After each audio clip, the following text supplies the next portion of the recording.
welcome to another episode of Reality Roundtable. My name is Jonathan Brown, and I will be your host for today's episode. And during today's episode, I will be recapping my trip down there to investfest in Atlanta, Georgia, and some of the takeaways that I took from my time down there. First takeaway that I would like to share with y'all is to take a chance on yourself. It was so many people who I saw down there that were just out there just promoting themselves, not being afraid to talk to other people, going out there networking, and just being out there just to promote their product. And I thought that was really, really cool because the majority of these people in there did not know each other from a can of paint, and the fact that they had so much confidence in themselves to invest the money to not only go down there but to buy a ticket and to just sit there and talk to people who are just complete strangers in order to promote their product and or project. I think that was really, really cool, and that was one of the takeaways that I took from InvestFest. Another thing that I took is to invest in yourself, and I say that because those people down there, when they went down there, they had their own thing going on, and the reason that they went down there is because they wanted to expand what they had going on and further what they were doing in their life. And I can't help but do anything but commend that, because scare money don't make money, and the price of those tickets were like $250 at the cheapest. So the fact that they were willing to spend at least that much, and some people bought the VIP tickets, which was over $1,000, just shows that they were willing to really pay to play and not be afraid to put themselves out there so that people from around the world can know what they are about and what they are doing. Another takeaway that I took from InvestFest was to diversify yourself and not limit yourself to just being where you are and where your business is and where you're locally promoting. A reason why I have that takeaway from InvestFest is because when you go down there and you're talking to people from other states and sometimes maybe even other countries, you don't know who they may know, and you don't know how just talking to those few people or to that one person may be able to help expand your market into another place that you may not be able to reach. And I feel like we as people should be able to do that, or are going to have to do that, in order for ourselves to advance in whatever we want to do in life. A couple takeaways that I also took from the event is to be unique and to know your audience. Be unique in what you are trying to sell, because we live in a world where everybody's really doing the same thing. But in order for you to stand out, and in order for you to get ahead and show that what you're trying to sell is actually worth something, you have to be able to stand out and be unique and put your own spin onto things and make it to where that when they think about what you're trying to sell them, that you're the first thing that they do think about. And the second part of that is to know your audience. When you figure out what you're trying to sell, you need to know who you're selling to and who is actually willing to buy into what you're selling to, and know what your consumer wants in what you're selling. And when you do figure out what they do like, you need to cater to what they like, so that you can keep them as a long-term customer and as a long-term supporter. Another thing that I took away from this event is you have to be authentic in what you put out. Like I said earlier, just a few seconds ago, we do live in a world where a lot of people are just being like everybody else. Like, there's not really much that stands out from the average person in the world. And in order to do extraordinary things, you're going to have to do unordinary things. And by doing that, you can only do that by being yourself. You really can't fake the funk, because when you do fake the funk, it's only going to last but so long until people eventually do catch on. But when you're out there putting out your authentic self, you're giving people a chance to either like or dislike you for being exactly who you actually are.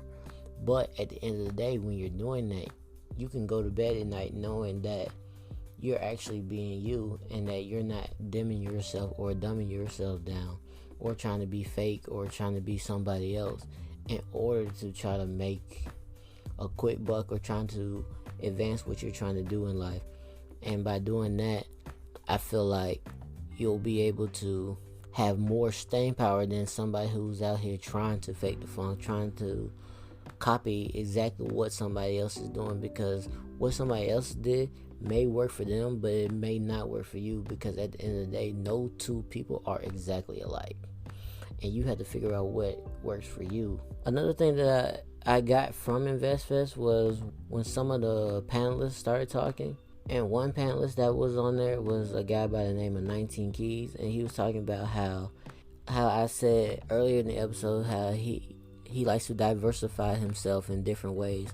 Not only just by doing the podcast, he wants to branch out into movies, and he also wants to build his own network and help other people get put on and grow, so that when he does reach the point that he wants to, he doesn't have to always be in front of the camera and take all the hits that comes with that. He's able to put other people in a position to where not only where he will win, where other people win, and that's going to also help build a better community in which folks can network. And with that community and people that are able to network and help other people be put in position, that's just going to create more wealth in the community that people are trying to network with. And another panelist, the panelist that really, really did stick out to me was a guy by the name of Jason Lee. He owns Hollywood Unlocked, and he stuck out because of his upbringing, of the tragic passings of his brother, him being in foster care, him not really having the best childhood growing up, and the fact that he still was able to defy that. He was able to create his own platform. He grew up looking up to somebody like Wendy Williams, and then when Wendy had gotten sick, he said that the people from the network had called him and said that he would be able to guest host the Wendy Williams show in her absence, but he needed to find another co-host.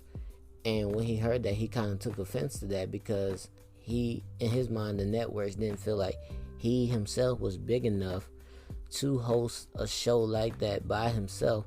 So when he heard that, he ended up creating his own show, and then by creating his own show, he was able to garner the attention that it needed to get the people at Revolt to take notice. And then he licensed the show, but while licensing the show, he still was able to keep creative control. He also owns his own content, and then he's able to just really have free reign over the show, and he was able to do that by those executives from the William Williams show really just doubting him and doubting the star power that he had. So sometimes the lesson that you can take from that is, sometimes the opportunity that you think that you are waiting for may not be the opportunity that you need, but when you think that it is the opportunity that you want and it don't go your way, it could also be the kickstart to the thing that you really need to do in life, and it'll open a greater pasture for you to do what you really would want to do in a more satisfying and more ownership, and have more ownership in what you're trying to do. Another thing that I took away from him is the fact of how he is able to run his platform the way that he really wants to do it, and he's being 100% his authentic self. And don't get me wrong, me and him, we're very different people. Like, I don't think you would think me and him would agree on a lot of things, but just sitting there and just listening to him, like, my ears was just like really perked up when he was speaking, and I really did learn a lot from Jason Lee. And also, another thing that I took away from him is to appreciate the support that you do get, regardless of how much or how little it is. I'll give you an example. Like, a lot of people do want to start podcasts nowadays. Like, podcasts are really jumping off, but they may not see the numbers that they think that they do deserve once they first started.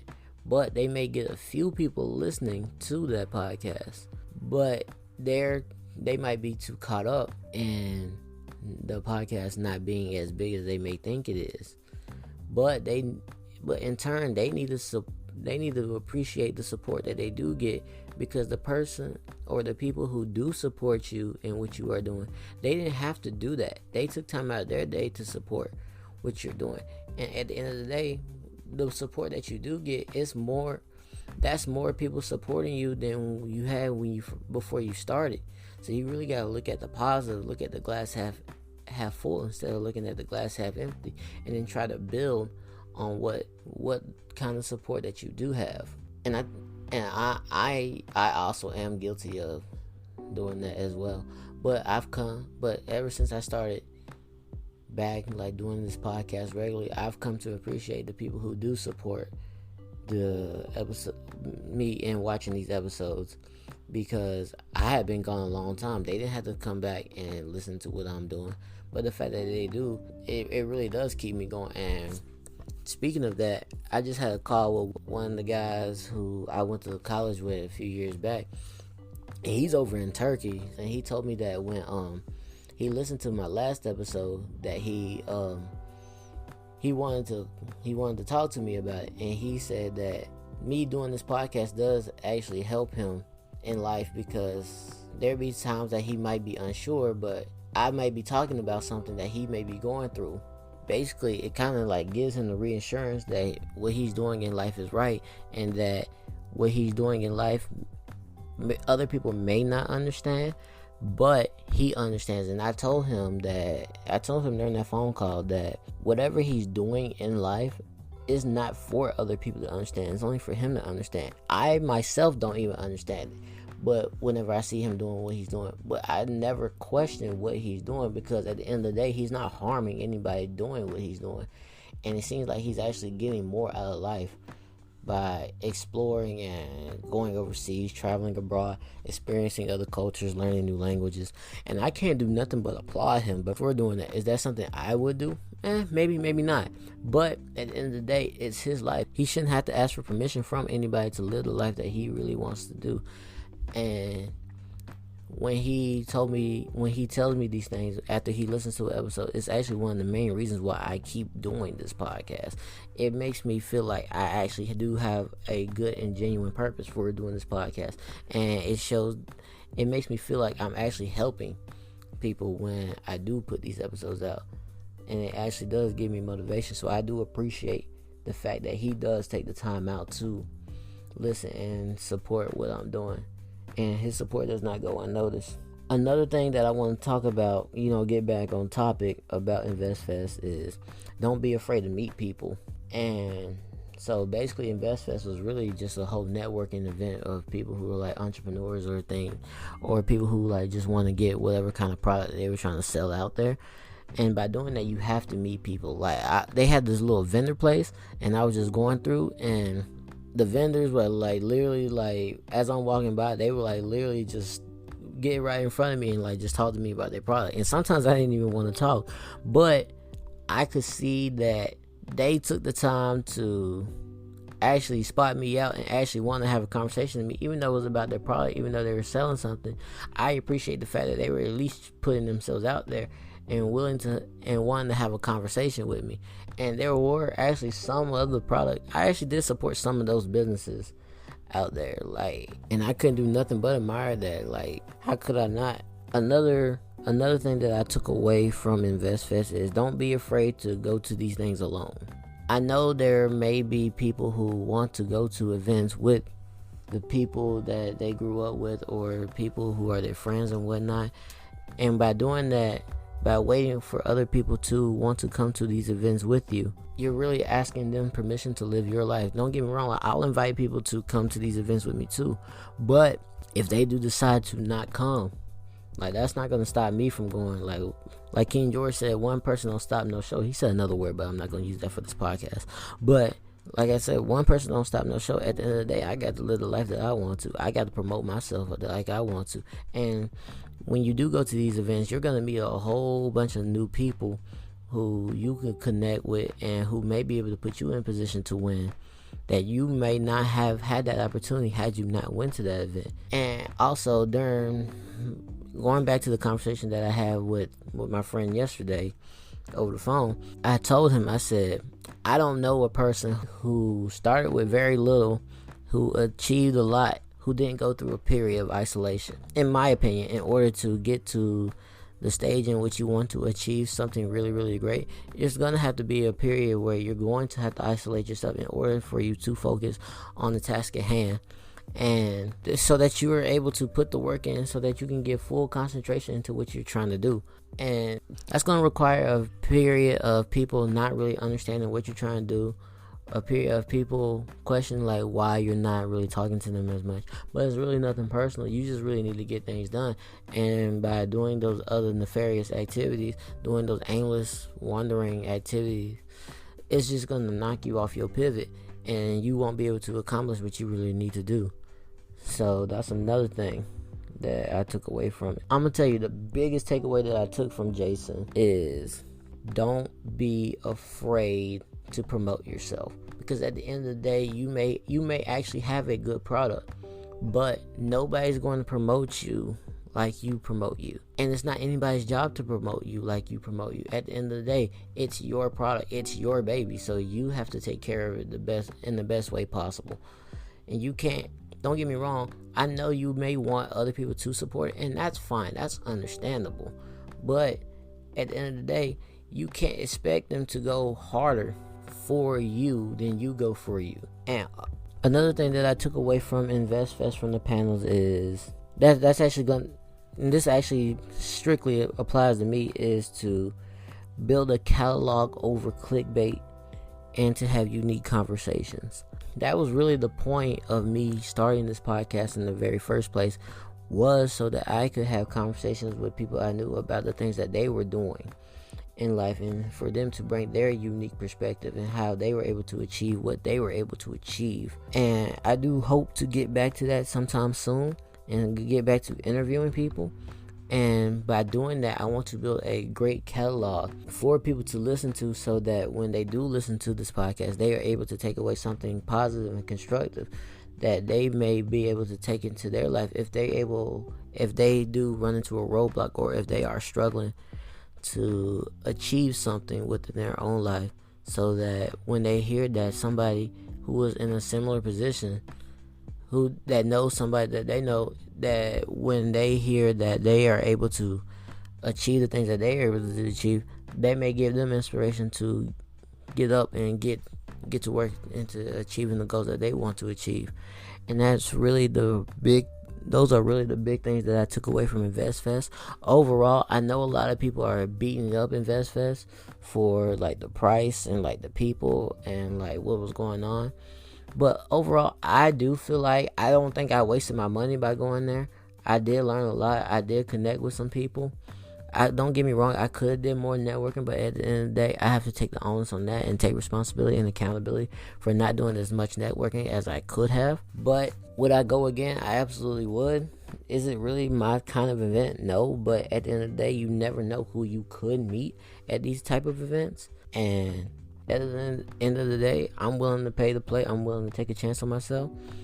So yeah, when the event does come back, I do plan on going again, because at the end of the day, I don't know who I'll meet, and it'll give me more people to connect with, which will in turn then give me more people who I could sit down and have these unique conversations with, who then I can then put that kind of content out for other people around the world to listen to, which will then help create more positive and productive people in society. I will end the podcast on that. I do appreciate you for listening this far, if you did get this far. And I'm your host, Jonathan Brown, and I'll see you on the next episode. Take care.